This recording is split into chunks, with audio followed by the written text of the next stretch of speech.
La radio H2FM, la voix des communautés au cœur de l'action humanitaire, la voix des humanitaires au service des communautés. C'est votre journal en français. Bonjour à toutes et à tous et bienvenue dans cette nouvelle édition de votre journal d'information sur la radio Humanité et Développement HDFM. Au sommaire aujourd'hui, atelier de lancement de la programmation humanitaire 2026, les acteurs humanitaires dressent un état des lieux et définissent les priorités. À Tombouctou, plaidoyer régional pour renforcer la déclaration des naissances. Ce sont nos titres, bienvenue à tous. La radio H2FM. Atelier de lancement de la programmation humanitaire 2026, un atelier consacré au lancement de la programmation humanitaire 2026 s'est tenu cette semaine avec l'ensemble des acteurs humanitaires intervenant au Mali. Cet espace d'échange a permis de faire le point sur la situation humanitaire du pays, toujours marquée par des défis sécuritaires, climatiques et économiques persistants. À cette occasion, M. Yvon Edoumou, chef de l'unité de coordination du bureau OCHA Mali, a présenté un aperçu des besoins les plus pressants ainsi que des orientations envisagées pour l'année à venir. Nous lui avons posé quelques questions afin de mieux comprendre l'évolution de la situation humanitaire dans le pays. Le contexte humanitaire est marqué par plusieurs faits. Un premier fait, c'est le fait que c'est une crise de protection où des milliers de personnes sont affectées par une crise humanitaire qui date de nombreuses années, qui découle en grande partie des violences qui ont lieu à travers le pays, ce qui entraîne des déplacements de population. La crise est aussi marquée par un déficit de financement qui est notamment beaucoup plus prononcé cette année en raison d'une suspension de certains bailleurs principaux, qui fait qu'aujourd'hui, les acteurs humanitaires, tant du côté des ONG nationales et internationales que du côté des agences onusiennes, n'ont plus les mêmes ressources financières pour pouvoir mener les projets, les actions, les opérations qui devraient se faire. Je pense qu'on peut aussi noter le fait que on est dans un contexte sécuritaire assez tendu en termes d'accès. Et quand on parle d'accès, on parle de la capacité des agences, des acteurs humanitaires à pouvoir atteindre et apporter de l'aide aux populations, mais c'est aussi la capacité des personnes dans le besoin de pouvoir nous approcher pour avoir de l'assistance. Et donc la facilité de mouvement est très contrariée actuellement et c'est un fait majeur aussi de la crise humanitaire actuelle au Mali. Les besoins les plus urgents sont des besoins qui sont vitaux pour nous tous. On parle de nourriture, de pouvoir se nourrir, de pouvoir nourrir sa famille.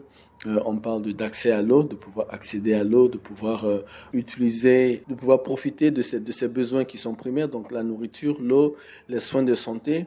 Je pense qu'aujourd'hui, que vous soyez personne déplacée, personne affectée par une crise ou non, on est tous d'accord que ça reste des besoins primaires. Évidemment, il y a d'autres besoins, notamment pour les enfants, la possibilité de pouvoir aller à l'école, la possibilité de pouvoir, si vous êtes une personne déplacée, d'avoir accès à des abris, à des latrines. Donc voilà, mais on peut vraiment citer la nourriture, l'eau, la santé et on dirait de façon générale, la protection de façon générale.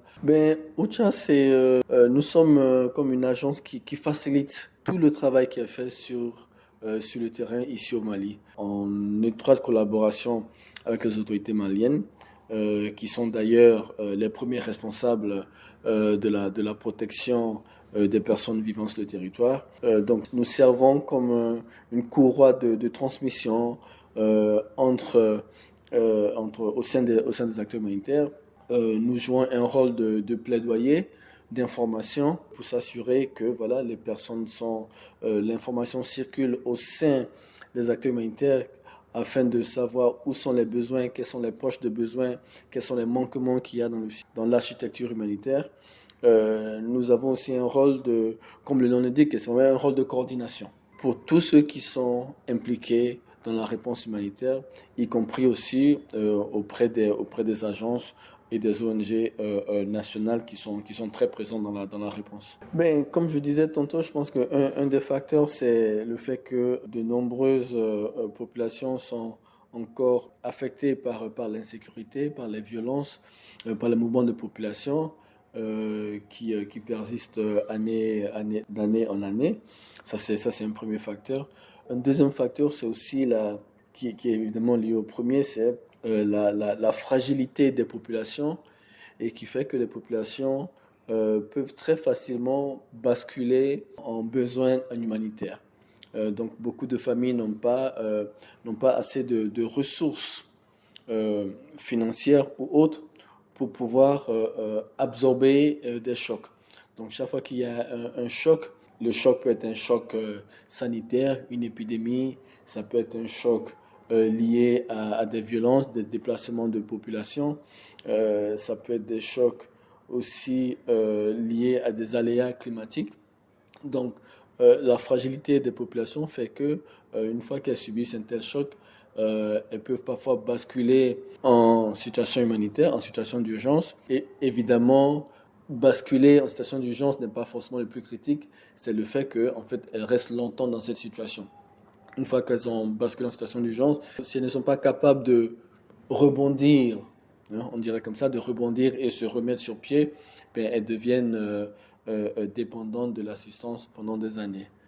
Donc ça aussi, c'est un facteur qui fait qu'on a des populations qui sont d'année en année ont besoin d'aide humanitaire. En termes de dernier mot, c'est vraiment, certes, le contexte malien, la situation humanitaire est compliquée, est complexe, mais je pense qu'il faut reconnaître la bonne collaboration que nous avons avec les autorités maliennes. Dans la région de Tombouctou, où le taux de déclaration des naissances reste encore très faible, la Direction régionale du développement social et de l'économie solidaire en partenariat avec l'UNICEF a organisé une rencontre de plaidoyer. Cette session a réuni les collectivités territoriales et les responsables des ASACO afin d'améliorer la prise en charge des agents chargés de la déclaration des naissances dans les PDSEC. Les discussions ont porté sur les stratégies adoptées pour garantir un accès universel à l'état civil, un droit essentiel pour les enfants. Parmi les participants figuraient Boubacar Fayata Sissoko, directeur général du développement social, Kola Mawasoro, chef de bureau UNICEF de Tombouctou, Mamadou Tembeli, directeur de cabinet du gouverneur. Écoutons-les. L'objectif général de cet atelier est d'améliorer un tout petit peu le taux d'enregistrement des naissances au niveau de la région de Tombouctou, qui est vraiment un problème actuellement.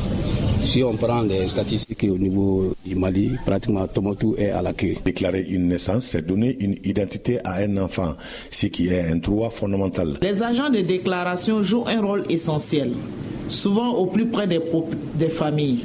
Ils sont les premiers acteurs du système d'état civil et leur travail mérite d'être soutenu et valorisé. L'UNICEF s'engage à vos côtés pour accompagner cette démarche. Nous serons ravis de recevoir et de recueillir les engagements des 51 maires ici présents et des présidents des ASACO pour que l'ensemble main dans la main, que nous puissions, à travers l'amélioration des conditions de travail des agents de déclaration, parvenir à un taux acceptable ici dans la région de Tombouctou. En bref, le Mali au deuxième sommet mondial sur le développement social à Doha 2025. Le Mali a pris part ce mercredi 5 novembre au deuxième sommet mondial sur le développement social organisé à Doha au Qatar. La délégation malienne était conduite par le médecin colonel-major Assaba Diallo Touré, ministre de la Santé et du Développement social. Dans son allocution, elle a salué l'organisation du sommet et a souligné les acquis du premier rendez-vous de Copenhague en 1995. Elle a également appelé à des actions concrètes et solidaires pour faire face aux défis sécuritaires, économiques, climatiques et humanitaires. Le Mali a réitéré son engagement à mettre en œuvre ses priorités nationales, notamment celles issues des Assises nationales de la refondation, de la Charte pour la paix et la réconciliation nationale et des agendas 2030 et 2063. Le Mali a aussi rappelé la dynamique de coopération au sein de l'Alliance des États du Sahel, AES. Éducation, les 3 et 4 novembre, l'ONG AMSOD a effectué une mission de suivi dans les centres SSAP de Bawa 2 et de Aljana C dans les communes de Gunzurei et de Gao, réalisée et équipée avec l'appui de l'UNICEF. Ces centres offrent un cadre d'apprentissage inclusif et motivant pour les enfants issus des zones les plus vulnérables. L'équipe d'AMSOD a salué le bon fonctionnement des structures, la participation active des élèves, l'engagement des animateurs pédagogiques.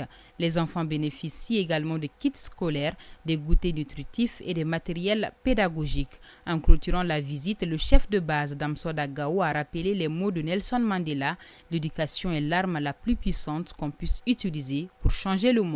Plus de 3000 kits scolaires distribués par ASEF Mali dans le cadre du programme multisectoriel intégré d'appui de protection de base communautaire. L'ONG ASEF Mali, avec l'appui financier du HCR et l'Agence italienne pour la coopération au développement, a distribué plus de 30 000 kits scolaires pour la rentrée 2025-2026. Cette initiative contribue à favoriser l'accès à l'éducation des enfants réfugiés, déplacés internes et issus des communautés hôtes. Hors de nos frontières, Gaza, un cessez-le-feu fragile. Le secrétaire général des Nations Unies, Antonio Guterres, a de nouveau alerté sur la fragilité du cessez-le-feu dans la bande de Gaza. Il a insisté sur la nécessité d'une aide humanitaire beaucoup plus importante pour éliminer la famine qui menace toujours des milliers de civils.